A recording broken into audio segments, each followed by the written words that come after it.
Assalamualaikum warahmatullahi wabarakatuh. Alhamdulillahirabbil alamin. Wassalatu wassalamu ala asrofil anbiya wal mursalin wa ala alihi wa sahbihi wa man tabi'ahu ila yaumiddin.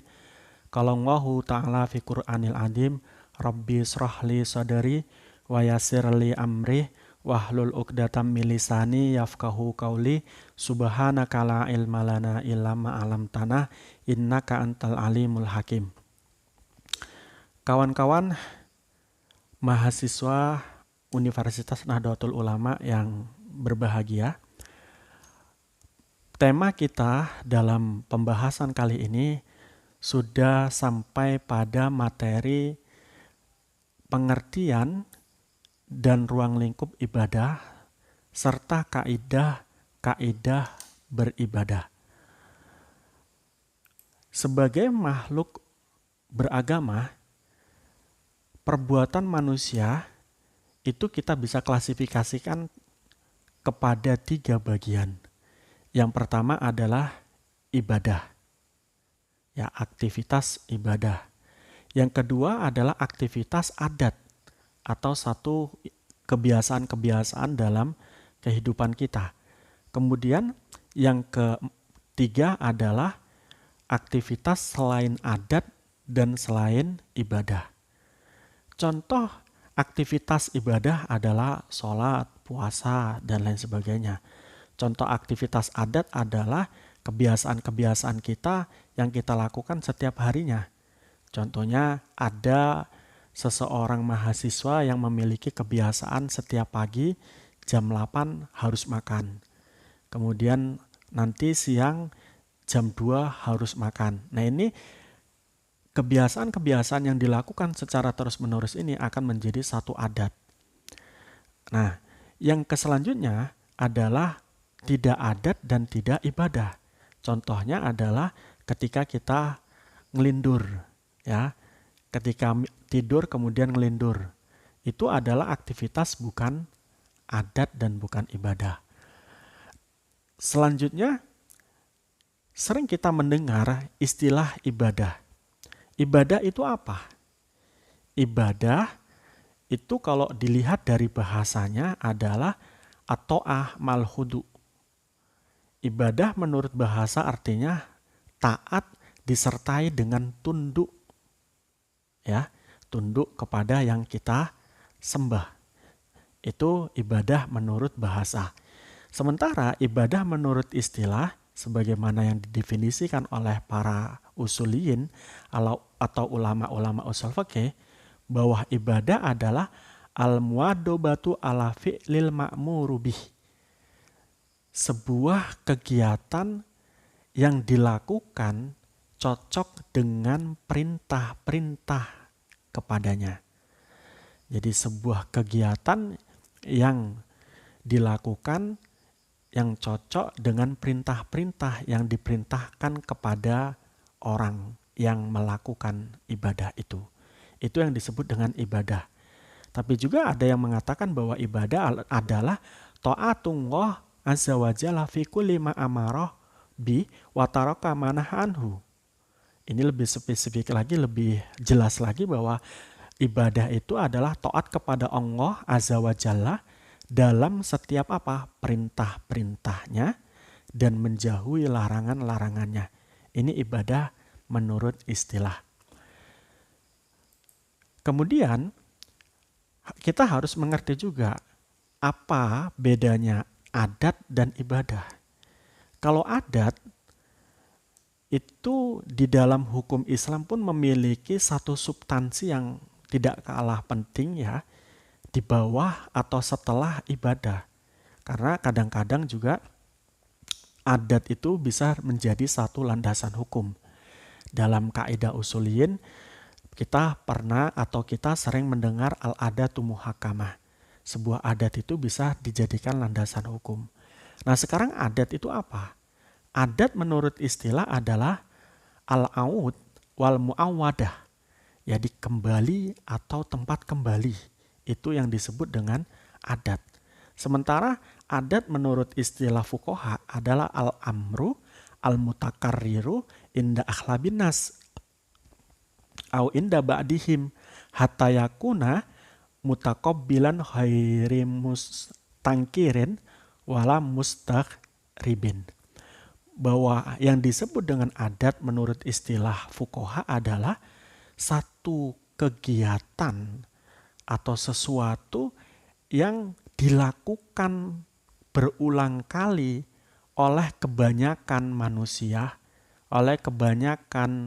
manusia ya, atau sebagian manusia, yang mana perlakuan itu atau kegiatan itu seolah-olah ya itu tidak menerima pengingkaran bahwa itu adalah perlakuan yang dilakukan setiap atau berkali-kali. Jadi satu perkara yang diulang-ulang oleh manusia atau sebagian manusia, yang mana dengan pengulangan perbuatan tersebut tidak dapat diingkari, maka ini yang disebut dengan adat.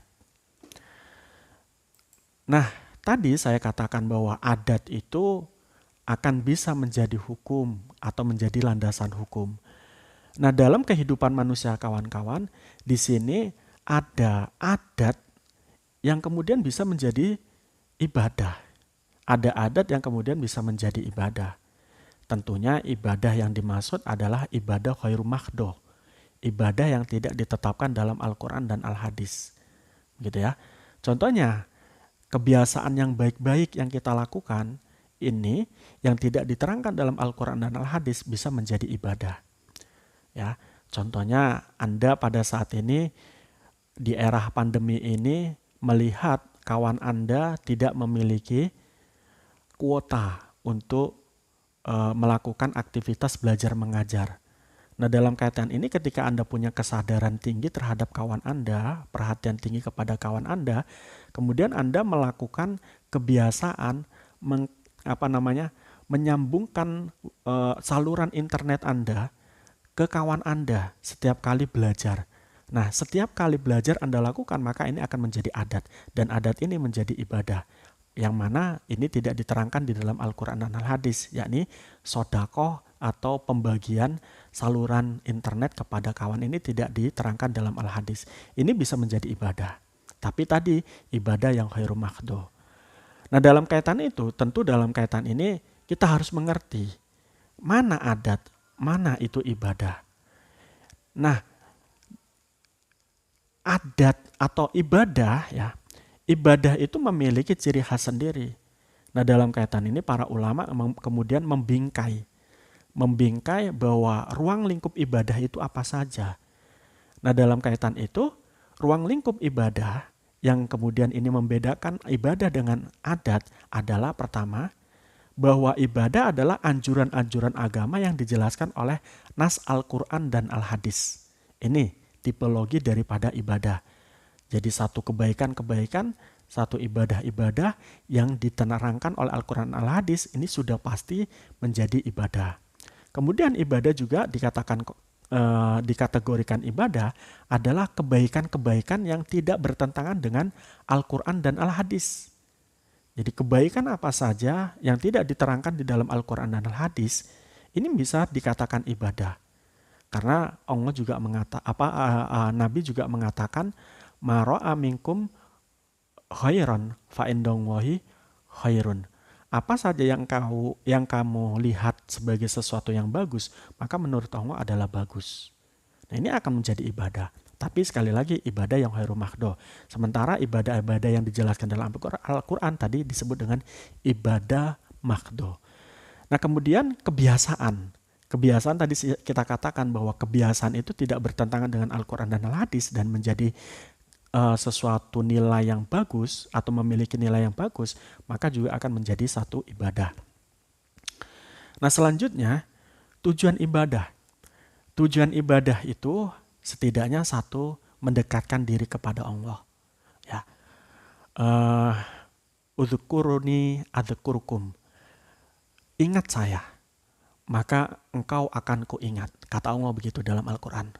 Ini tentunya mengingat, yang kemudian mengingat ini dibalas dengan mengingatnya Allah kepada kita.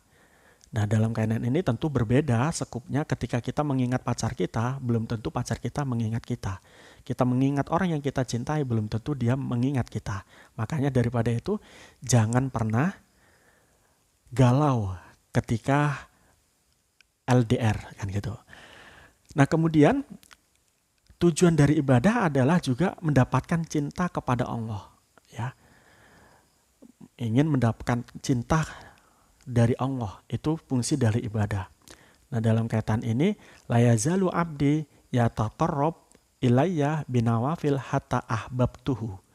Jadi tidaklah seorang hamba itu, ya, tidaklah henti-hentinya, la yazalu abdi yataqarrabu ilayya binawafil hatta ahbabtuhu. Jadi tidaklah seorang hamba itu henti-hentinya, tidaklah seorang hamba itu berhenti untuk mendekatkan kepadaku dengan mengerjakan ibadah-ibadah sunnah kecuali sampai dia saya cintai. Jadi bahwa fungsi daripada ibadah itu adalah dicintai oleh Allah. Dalam kaitan ini, orang yang selalu melakukan ibadah sunnah itu insya Allah dicintai oleh Allah dalam ayat ini. Kemudian ibadah itu juga berfungsi sebagai apa? Mencegah kemungkaran. Dalam sebuah ayat Al-Quran, dalam kaitan ini surat Al-Ankabut ayat 5 dinyatakan bahwa inna sholata tanha anil fahsya'i wal munkar, bahwa sholat itu akan mencegah kita kepada satu kekejian dan kemungkaran. Jadi wajar ketika seseorang melakukan ibadah itu dirinya akan lebih jauh dari perbuatan-perbuatan dosa atau maksiat dibanding orang yang suka melakukan maksiat, dia pasti akan melakukan kemaksiatan selanjutnya. Jadi kalau Anda ingin berhenti melakukan maksiat, lakukanlah ibadah. Kan gitu. Lakukan ibadah. Selanjutnya, kaidah ibadah. Kaidah ibadah ini ya tentunya berkaitan tentang kaidah yang mengenai ibadah itu sendiri. Jadi dalam usul fikih itu ada kaidah yang berkaitan tentang ibadah, yang kaidah ini berbunyi al-aslu fil ibadati at-tahrim idza dalla ad-dalilu ala khilafihi. Asal daripada ibadah adalah haram kecuali ada dalil yang menetapkan bahwa dia wajib sunnah. Nah, dalam kaitan itu asal dari ibadah haram. Kenapa? Awal daripada Islam itu turun, sudah ada bentuk ibadah yang dilakukan oleh orang jahiliyah. Sehingga ibadah-ibadah ini asalnya adalah ibadah orang yang dilakukan oleh orang jahiliyah berupa menyembah berhala, berupa menyembah matahari dan menyembah api, ini adalah haram. Nah, kemudian dibatasi ibadah bagaimana yang menjadi wajib, menjadi sunnah. Ibadah-ibadah itu adalah idadalla ad-dalilu ala khilafi, yang mana dalil-dalil menyebutkan bahwa ibadah itu sebaliknya, yakni sebaliknya haram, yakni wajib atau sunnah. Dalam kaitan itu adalah ibadah-ibadah yang telah dijelaskan di dalam Al-Quran dan Al-Hadis. Maka dalam kaitan ini, dalam hal ibadah, Nabi mengatakan man ahdatha fi amrina hadza ma laisa minhu fahuwa raddun. Barang siapa yang membuat suatu perkara baru dalam agama ini yang tidak ada asalnya, tidak ada dasarnya dalam Al-Quran dan Al-Hadis, maka perkara tersebut ditolak. Karena apa? Ibadah itu ya hanya diterangkan di dalam Al-Quran dan Al-Hadis. Itu.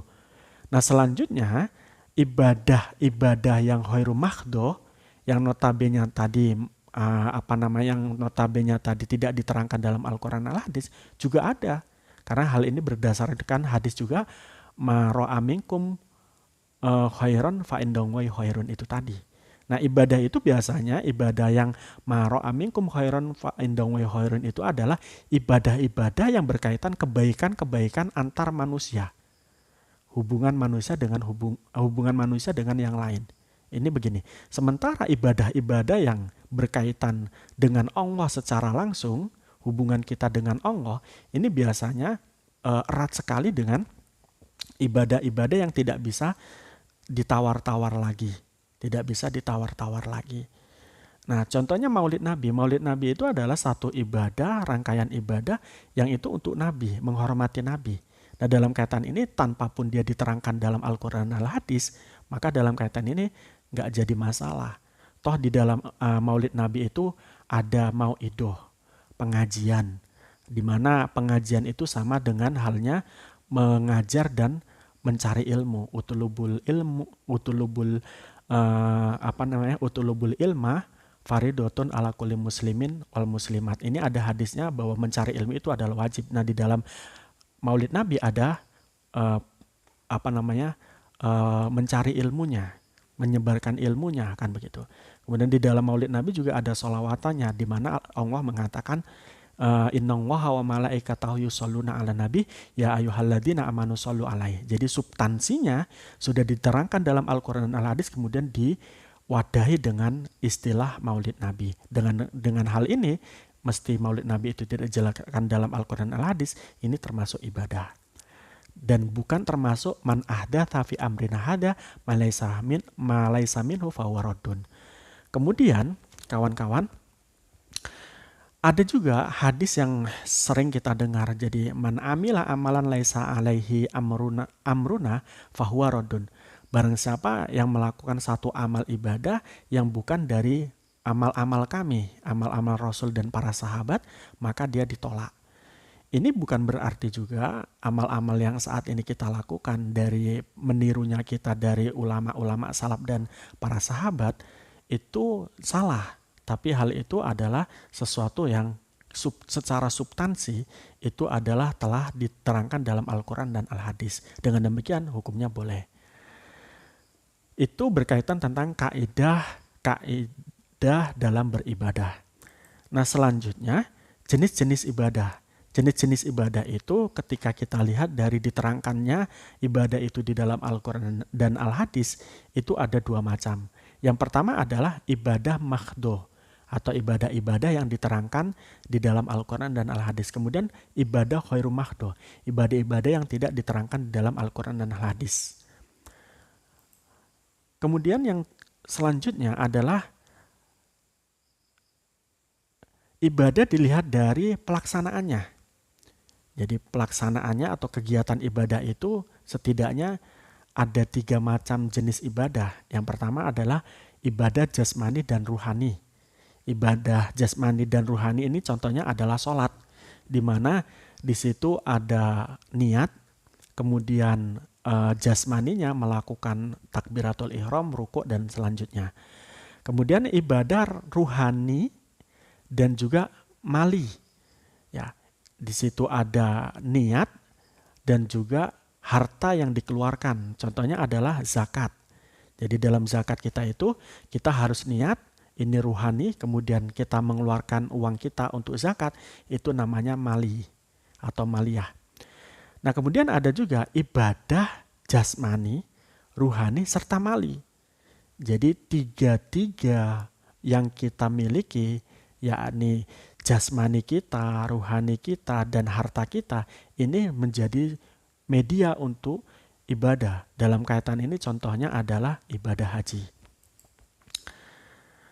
Nah, selanjutnya ibadah menurut sifatnya itu terbagi menjadi 5 bagian. Yang pertama adalah ibadah yang berbentuk perkataan atau lisan. Ini ibadah ini contohnya adalah zikir. Jadi ibadah-ibadah yang diucapkan oleh lisan adalah zikir. La ilaha illallah, subhanallah, dan lain sebagainya. Kemudian ibadah yang berbentuk perbuatan, contohnya adalah tolong menolong. Nah, itu ibadah yang berbentuk perbuatan. Juga termasuk juga sebetulnya ibadah sholat juga, ya, di situ termasuk perbuatan. Ibadah dalam bentuk perbuatan yang sudah ditentukan bentuknya, seperti zakat, ya, seperti zakat. Jadi bentuknya sudah ditentukan dan juga ini merupakan satu perbuatan. Ini contohnya zakat. Kemudian ibadah yang cara dan pelaksananya berbentuk menahan diri. Jadi ada ibadah yang bentuknya menahan diri berupa puasa. Ya, di sana puasa menurut bahasa al-imsak. Kemudian menurut istilah al-imsaku anil muftirat, menjaga diri dari perkara-perkara yang membatalkan puasa. Itu puasa menurut istilah. Kemudian ibadah yang menggugurkan hak. Contohnya adalah kewajiban kita dalam membayar hutang. Itu ibadah juga. Jadi membayar hutang itu ibadah menurut syariat. Oke, begitu yang bisa kita bahas pada malam hari ini. Mudah-mudahan ini bisa menjadi satu manfaat jika kita simpulkan bahwa ibadah adalah satu ketaatan kita kepada Allah tentang apa yang diperintahkan oleh Allah dan apa yang dilarang oleh Allah. Itu satu ketaatan kita kepada Allah terhadap sesuatu yang diperintahkan atau yang dilarang. Jika dilarang maka tinggalkan, jika diperintahkan maka lakukan. Itu ibadah. Nah, ibadah itu sendiri dari jenis diterangkan Al-Quran dan tidak diterangkan Al-Quran ada dua macam, yakni tadi makhdo dan khairu makhdo. Sementara ibadah itu sendiri ya itu akan berbeda dengan adat jika adat itu bertentangan dengan Al-Quran dan Al-Hadis. Tapi adat pun bisa menjadi satu ibadah kalau berkesesuaian dengan Al-Quran dan Hadis. Demikian yang bisa saya sampaikan, mudah-mudahan bermanfaat. Assalamualaikum warahmatullahi wabarakatuh.